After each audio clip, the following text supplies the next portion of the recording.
एक ढोंगी से धोखा। एक ढोंगी से धोखा। कुछ देर बाद मम्मी को होश आया तो दादी ने मम्मी को उठाया और अंदर ले गई और हाथ में दवा वगैरह लगा दी। फिर सारी बात बता दी कि क्या क्या हुआ था, क्योंकि मम्मी को तो तब होश ही नहीं था। इधर माली ने दादाजी से कहा कि अब तो आपको घबराने की कोई बात नहीं है, अब तो देवी स्वयं आ गई है आप लोगों की रक्षा के लिए। दादाजी ने अनमने मिजाज से इस बात को स्वीकार किया और माली को विदा कर दिया। दादा दादी इस बात को लेकर परेशान थे कि अगर इसी तरह हर बार सवारी आई तो बहू को बहुत कष्ट होगा। हमारे परिवार में तो कोई कुलदेवी भी नहीं, तो फिर ये सवारी कैसे आ गई। शाम को जब पिताजी घर आए तो उन्होंने मम्मी के हाथों में चोट के निशान देखे और फिर दादी ने सारी बात पिताजी को बता दी। पिताजी काफ़ी नाराज हुए कि ये कौन सी मुसीबत हाथ लग गई। माली के विषय में तो ये कहा कि वो अगर दोबारा घर में आया तो उसकी टांगे हाथ में दे दूंगा। वहाँ को जो चोट लगे वो अलग। मम्मी इन सब बातों से बहुत ज़्यादा ऊब गई थी, जिसे कहा जा सकता है कि पीड़ित हो गई थी। काफ़ी परेशान हो जाने पर एक दिन मम्मी ने सारी बात मेरे सबसे बड़े मामा जी को चिट्ठी में लिखकर बता दी, क्योंकि उस ज़माने में फ़ोन बहुत कम हुआ करते थे। जवाब में मामा जी ने आने का दिन निश्चय करके आने की सूचना दी। एक हफ्ते बाद मामा जी दिल्ली आए। उनके साथ में एक व्यक्ति और थे, साधारण सा दिखने वाले। अपने साथ हाथ में एक छोटा सा थैला लेके वो मामा जी के साथ हमारे घर आए। स्वागत पानी होने के बाद अपनी सारी बात और सारी विडंबना दादी ने मामा जी को बता दी और मामा जी भी ये जताए बिना कि उन्हें ये सब बात पता है चुपचाप सुनते रहे। फिर उन्होंने अपने साथ आए उस व्यक्ति से दादी का परिचय करवाया। ये हमारे एक दूर के चाचा जी हैं, मुन्नी लाल। यहाँ अपने रिश्तेदारों से मिलने आए हैं। ये भी कुछ जानकारी रखते हैं, अगर आप आज्ञा दें तो ये शायद कुछ बता सकते हैं कि ये सब कैसे हुआ। मामा जी ने दादी से कहा। दादी ने दादाजी से पूछकर इस बात की स्वीकृति दे दी। फिर थोड़ी देर कुछ विचारने के बाद मुन्नी लाल चाचा ने कहा कि माताजी माली जी को बुला लीजिए, तो फिर सारी रात आराम से की जाए। दादी ने मेरे चाचा को भेजकर माली को बुलवा लिया। सर्दी का वक्त था। घर के बाहर चटाई पर बैठकर मामा जी और मुन्नी लाल चाचा बैठकर चाय पी रहे थे और धूप आनंद ले रहे थे कि माली का आगमन हुआ। दादी ने मामा जी लोगों का परिचय करवाया। थोड़ी हाल खैरियत की बात के बाद मामा जी ने माली से पूछा, आपने ही पूजा करके मेरी बहन पर देवी की सवारी करवाई है ना? हाँ, पूजा तो मैंने ही की थी, मगर देवी खुद आना चाहती थी। माली ने जवाब दिया, कौन सी देवी है वो? मन्नीलाल चाचा ने सवाल किया। ये तो आप खुद ही पूछ लीजिए, कोई आपके परिवार की होगी।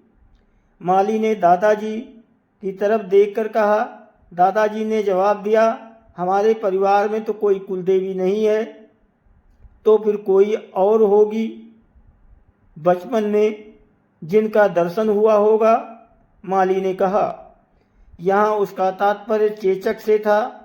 उसे भी देवी का दर्शन कहा जाता है और ये भी कहा जाता है कि जिस देवी का दर्शन विकट रूप से होता है, उनकी कृपा भी उसी तरह रहती है और होती है, और कभी कभी उस देवी की सवारी भी आने लगती है। यही बात माली भी समझाने की कोशिश कर रहा था। इसे तो बचपन में भी कभी कोई दर्शन नहीं हुआ। मेरे मामा जी ने जवाब दिया, तो फिर देवी से ही पूछ लेते हैं ना, मैं मनाऊंगा तो वो अभी खेलने लगेंगी। माली ने खुद को फंसता देखकर इस तरह डराने की कोशिश की। ठीक है, चलिए ऐसा ही किया जाए। आखिर वो देवी है कौन सी जो ऐसे परेशान कर रही हैं? मन्नी चाचा ने माली से कहा, ठीक है आइए, लेकिन डरना मत। माली ने होशियार किया। मन्नी चाचा ने हंसते हुए कहा, अगर डर भी गए तो आप हैं ना।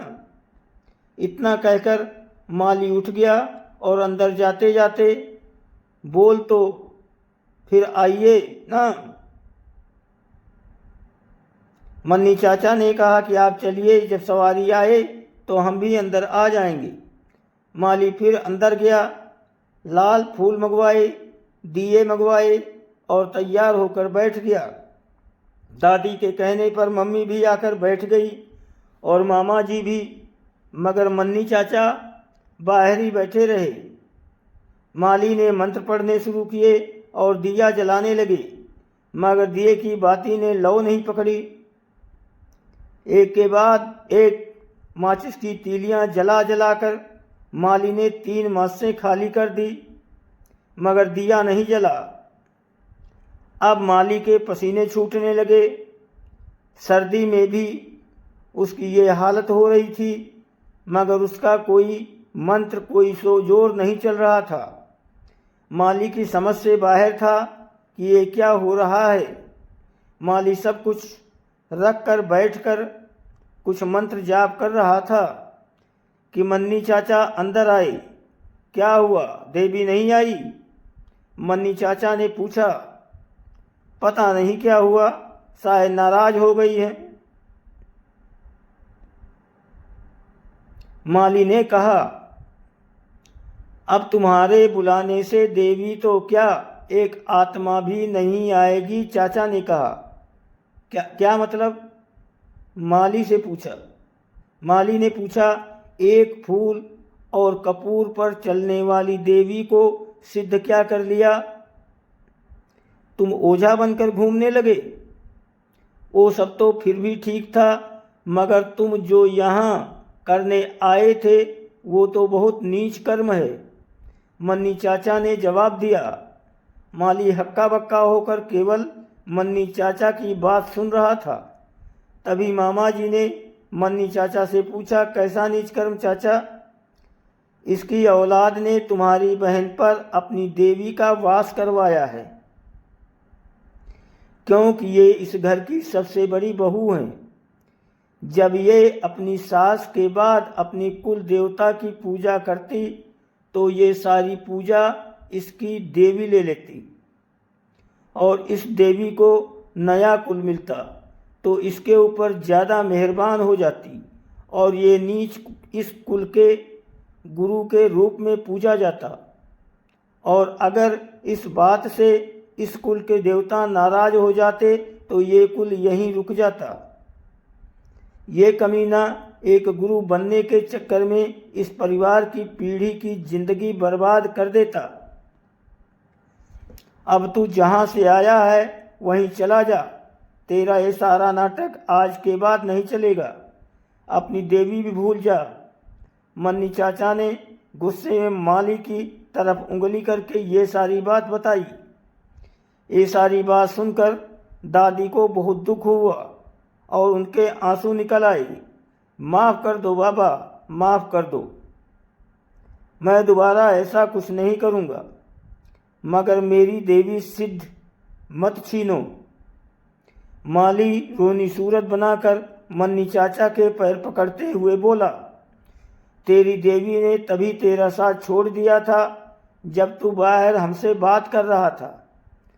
अगर तुम में जरा सी भी कोई चीज़ बाकी होती तो ये दीवे जल गए होते।